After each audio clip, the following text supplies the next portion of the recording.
A&P Group, that's three shipyards within the UK and one in Australia.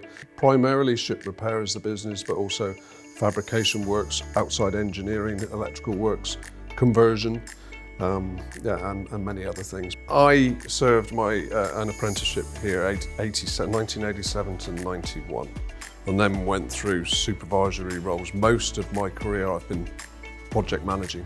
It was a great apprenticeship back then. Absolutely fantastic. It's just as good now. It's probably better now. So I started my apprenticeship last October, so I've just done over a year now. And we're doing, like I say, a fitting apprenticeship.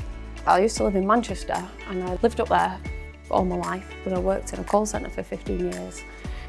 And then when I moved down here, someone said to me, like, just do something that ties in with where you live. And then obviously living in A&P Falmouth, I thought, you know what, why not see if there's any jobs going at the docks?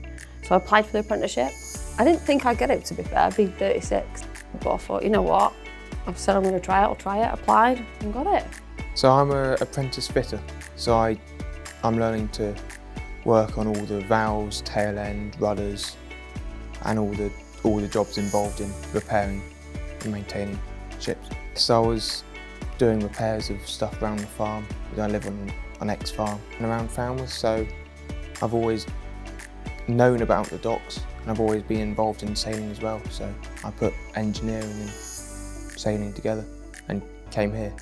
Yeah, when I first started, it was a bit daunting. Yeah, now I've found my feet and, like I say, I've got to know everybody throughout the yard. So yeah, I really feel like I've settled in quite well, considering I've only been here a year.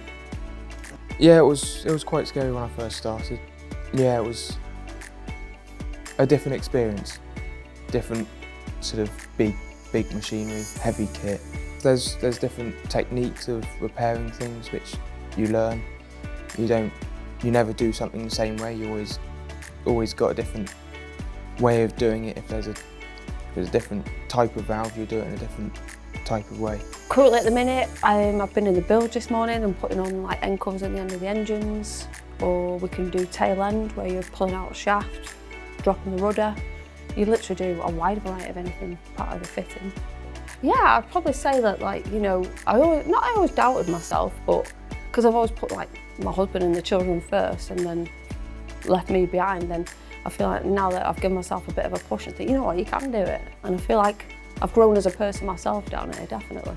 I find the most interesting part for me is when you put the valve or something back together and you test it and you see it works. So you've done it properly and it's actually holding pressure. If you've got the ability, the knowledge, but more so, and I've always said 80% of it's drive. If you've got that drive and motivation, you will